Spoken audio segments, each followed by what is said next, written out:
This is OCD Live with Greymond. So today I wanted to talk to you about false memory OCD. So false memory OCD is the type of OCD where you are worried that something happened in the past and you're trying to solve if it happened or if it didn't happen.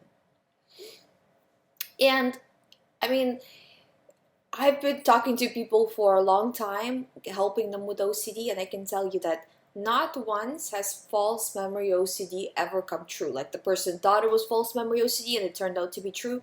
Not once has it happened. But people all the time think that it's true.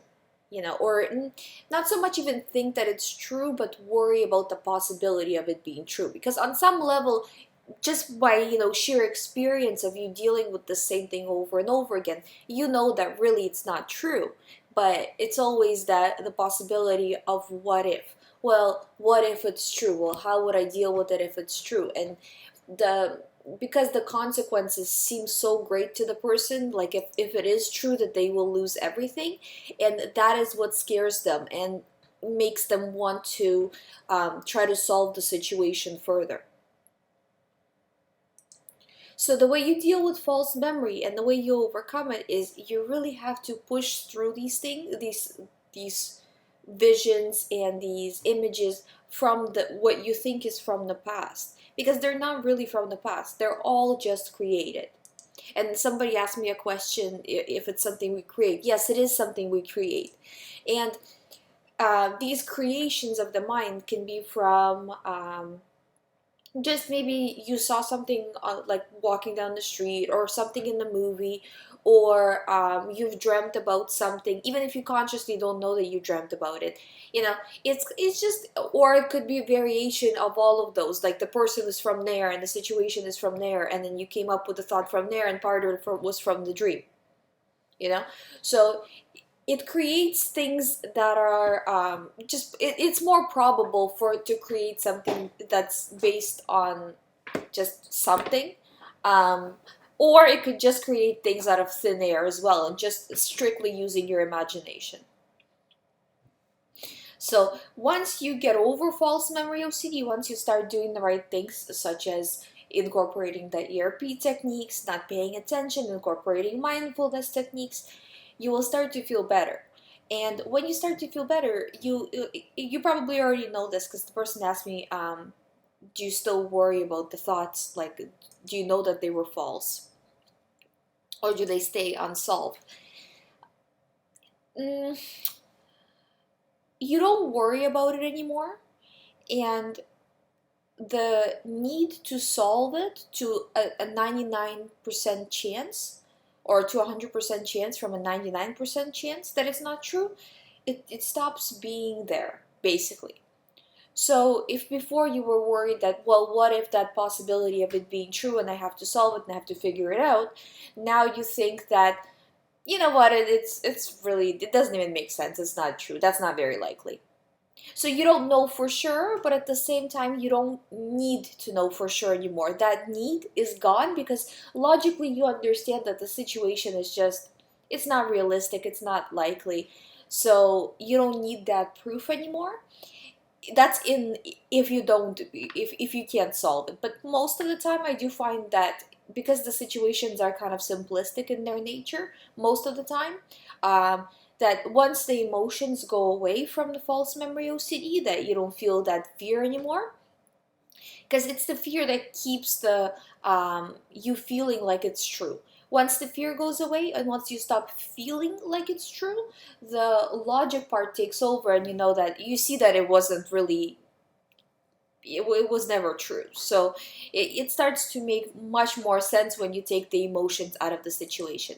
And that is the reason why other people can look at the situation so clearly, because they don't have the emotions attached to it like you do, right? So when you have emotions attached to it, it's much more difficult um, to deal with false memory OCD, or any OCD for that matter.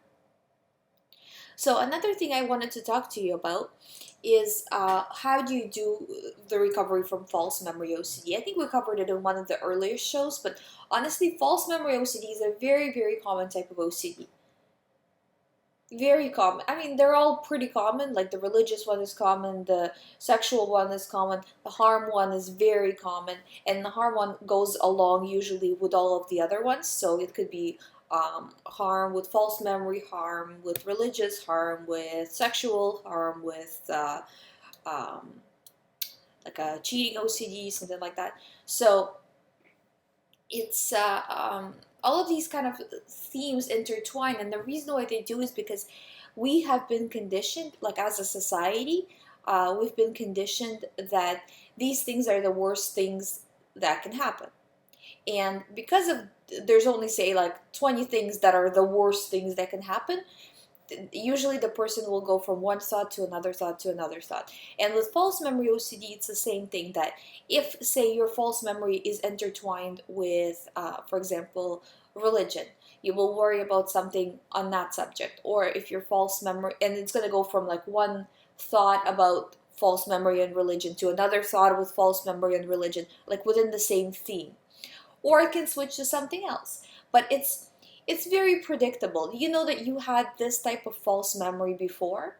In general sense, it felt the same. You got just as anxious, and it ended up being nothing. So just like that, you need to put that into the perspective and start to do the opposite of what OCD wants you to do. So, for example, you got the false memory, you got the vision, you thought, oh my god, this is so true. I remember it, I kind of remember it, I need to figure it out.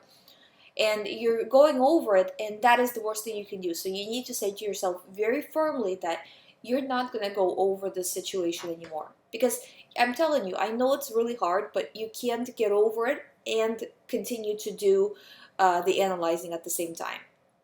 It's one or the other. Either you're getting worse by analyzing, or you're getting better by not analyzing. Because just like we talked about in previous shows too, that the messages that you send into your mind are the messages that your mind sends you more of. So if you say, this type of thought is important to me, it's going to send you more of this type of thought, whatever this thought is. And it just becomes a huge problem when it's OCD. But it's also a problem for people even without OCD, when people get fixated on something. Not really in an OCD way, but still in an unhealthy way. So, but this principle is what gets you out of this false memory and then out of OCD in general, is that the thought can come into your mind because that's automatic. And the image and the visions surrounding that thought are also automatic. This has nothing to do with you. It doesn't mean that you're a bad person. It doesn't mean that you're strange in some way. It just means that you have false memory OCD, and it's a temporary situation. I don't like when people say, well, I have OCD, that's who I am. No, it's not who you are. When you have a cold, that's not who you are. When you have the flu, it's not who you are. It's who you are right now. Right now, you're having a cold or flu or OCD. Just like you're recovering from that, you could recover from this. I can tell you personally that I've gotten over OCD myself, so I know what I'm talking about. And my OCD was not mild or medium. It was probably very severe, more severe than most of my clients. So it was very serious for me, and I am not the most strongest willed person out there, you know. Trust me, when I'm trying to get up in the morning to do the show, I am not the strongest willed person out there. So, but if I could do it, you could do it. And it's not about taking giant leaps, it's about taking little steps. So, because you've lost the power when it comes to OCD, the mind is running wild, it's creating thoughts, it's creating images, so you gotta pull it back, and you can't pull it back in one day. So just slowly, every time you have a thought right now, say, I'm not going to pay attention to this anymore. Send it to me a million times. Send it to me a billion times. I will say no every time. Just like I said in one of my, not in the shows, but one of the videos. I think I'm going to stick with the show format for now because I think it's better because you can leave the comments and the questions and stuff like that. And by the way, if you have a question, you can leave it in the chat window, or you can email me to info@youhaveocd.com. Just make sure that you clearly label if you would like me to talk about it on the air, so I don't say the wrong thing. But I will, if I talk about it on the air, I'm not gonna say any personal details or anything like that. So it's better for me to talk about it, because if in an email, I'm not, I can't write a page or two pages to everybody, right? Because I just get a lot of emails, and on the air, it's just easier for me to say everything, and then you have the recording of that as well to go back to. So, anyways, so what I was saying in my earlier videos, that think of the thought, whether false memory OCD or any other type of OCD, as a ball being thrown to you. So a hot ball is being thrown to you. You're catching it, and then you're running with it. You don't need to catch it. You can just let it drop to the ground, drop in front of you, and that's it. And who cares if you get thrown one ball or a million balls, you're still not going to catch any of them. And they don't matter to you. You have that choice. You're just not exercising that choice. And that is the big trick of OCD, is that when you start to exercise the choice and saying actively that, you know what, no more. I'm done, no more. And you have to I find that it helps when people kind of get to the point where it's good that if you're not at that point, but a lot of the times it takes a person getting to that point where they're seeing how much OCD can, how much harm OCD can do, before they really start to focus on the recovery.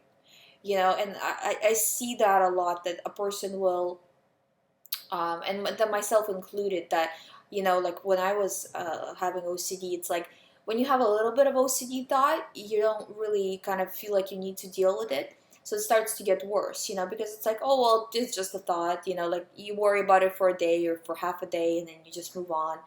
And then maybe the next day you don't get a thought, and then the day after that you get a thought. So you get a little break between the thoughts. But because you keep reacting to it as if it's important, those breaks start to be far and fewer between the thoughts, and you start to be constantly bombarded by these thoughts, by these balls being thrown to you. So it's not every once in a while anymore, it's now all the time. And it gets to a point where you almost feel like, well, I'd rather have the obsession be true than deal with OCD for the rest of my life. And that almost pushes you to not take the obsession so seriously, which is what you should be doing. And it's good if you can pick yourself up before you get to that point, of course. But I find that even if you don't, at that point, you will start to see that it's taking away more from your life than if it was actually true it would. And then and you start to really focus on recovery, and you start to recover, because the process of recovery is all about how much you're focusing on it, how much attention you're devoting to not paying attention to OCD. Put it that way. That you have to be focused all day long where your thoughts are. Are my thoughts on the OCD subject, or are my thoughts somewhere else? If my thoughts are on the OCD subject, I am going to take my attention and shift it to something else. And it's going to go, once you shift your attention, it's going to shift back to the OCD thought after some time, because your mind wants you to think more about it. So it's going to shift it back. So you shift it again away from the thought. And always kind of this ping pong game almost, where it's giving you it's throwing you the ball and you're not catching it, and you're turning away and you're doing something else. And then because your mind is working on a mechanism of what you did before. Okay, so what you're doing right now in the future is going to be the before. So if right now you are choosing not to pay attention to it, few days from now, your mind's going to say, oh, well, he or she wasn't paying attention to it before. So maybe this thought is not so relevant. Maybe I shouldn't send it so much. And this is exactly what you want. So it's very, very important that right now you treat it as the most important time to get over OCD. Not later, not tomorrow, and just little steps. I took little steps, I mean, I see people from time to time taking huge leaps in their recovery. Like when I talk to the clients, some of the clients are really good at that, but it's an exception rather than the rule. Some people just have a very strong will and are able to power through the thoughts really well. um, but most of us just little steps. But those little steps add up really quickly, because once your mind starts to see that you're not paying attention to the false memories, even if they have a vision attached to it, even if they have an image attached, who cares? Even if they have feelings of guilt and shame and I'm a bad person attached to it, you're not paying attention to any of that. You're moving on, and your mind says, oh, okay, well, this person is not paying attention, that means the thought is not true. And again, just like I said, I'm going to start sending less of it. And then as it starts sending less, you get more power.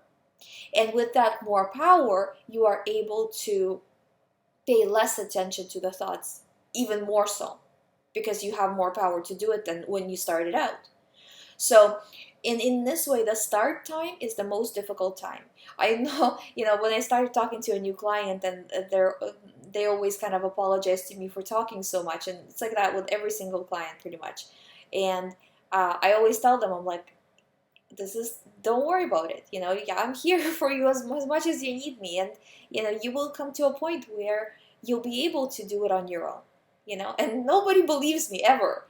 And then in a few weeks, I'm like, you see, I told you. So it is like that, where you feel like in the beginning it's so hard, but your mind will start to be your friend. It's not always going to be kind of working against you, but right now it is, because in the past you were saying to it that the thought was important. So it's really kind of going off of that old programming, and you have to change your programming really to change how your mind operates.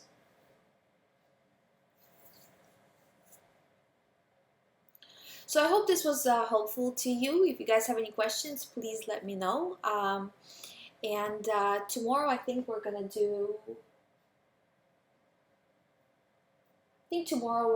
harm OCD. If you guys are interested, please tune in. Just about these different types of OCD as well. Keep in mind that OCD shifts from one to another, so I think that it's both good to know about different types of OCD in case you do get it in the future, and at the same time, I find that, to be honest with you, the recovery is the same, generally speaking, for all types of OCD, but there are little like tricks with different types, because especially, like, for example, with false memory, sometimes people really get stuck on the fact that they have an image in their head of the situation, and they think, well, where did the image come from? If the situation is not true, where did the image come from? And I mean, it's just it's just your imagination.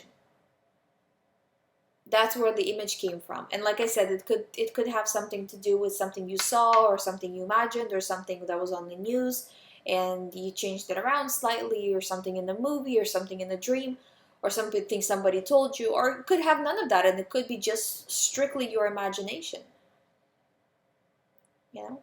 It could be either or. If you start to it's like, for example, if I tell you, and I know everybody's sick of this analogy, but I'm just saying, like, just see how your imagination works. That if I tell you, don't think of a pink elephant in the room, you're immediately imagining a pink elephant, and you've never seen a pink elephant before. So just like this is the false memory OCD, that as soon as you start to get scared from something, and especially if it's a situation from the past, you'll start to remember details of it. Yeah, and it's not really details, it's not really memory.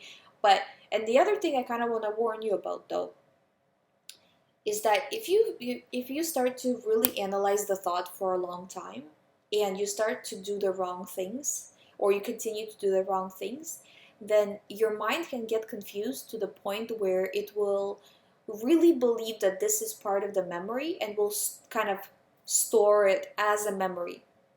So even though false memory is not a memory, your mind will get very convinced that it is, and it's going to send you even more thoughts, even more images, and it's really going to be hard for you to get over it later, because you will start to view it just like a memory. you know. So especially I find that, you know, if, say for example, this happens a lot in situations that are not like a long time ago, but just recent. You know how somebody says, like a false memory OCD is like this, okay?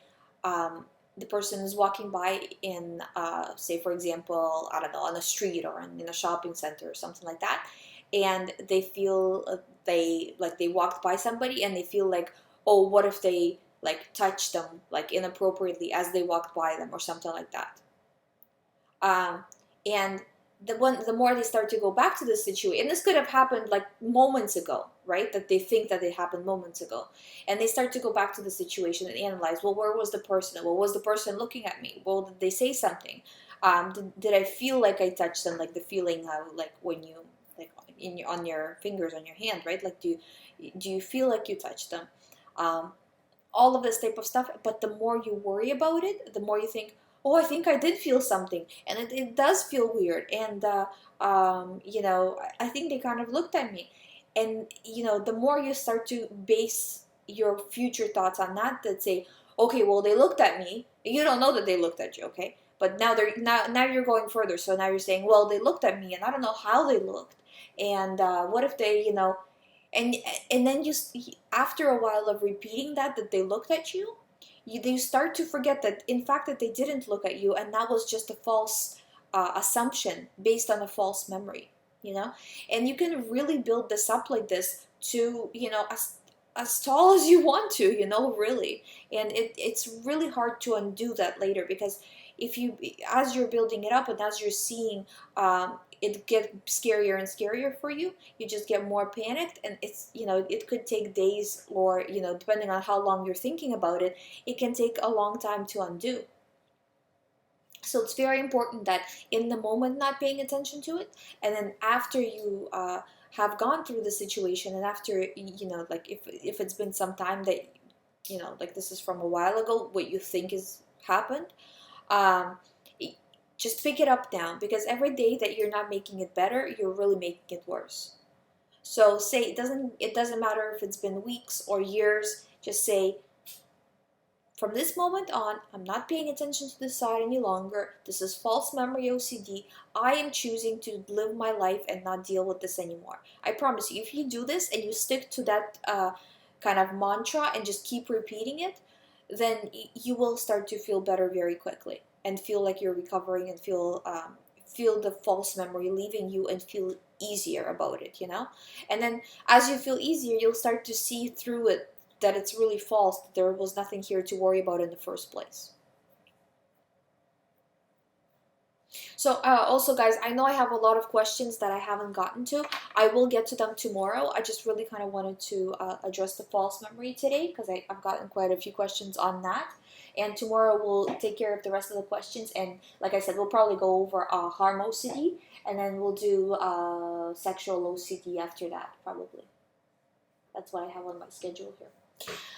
Okay, thank you so much for watching, as always. And as you can see on the screen, I do have False Memory OCD Recovery book for sale on youhaveocd.com. I also have other books for sale there as well.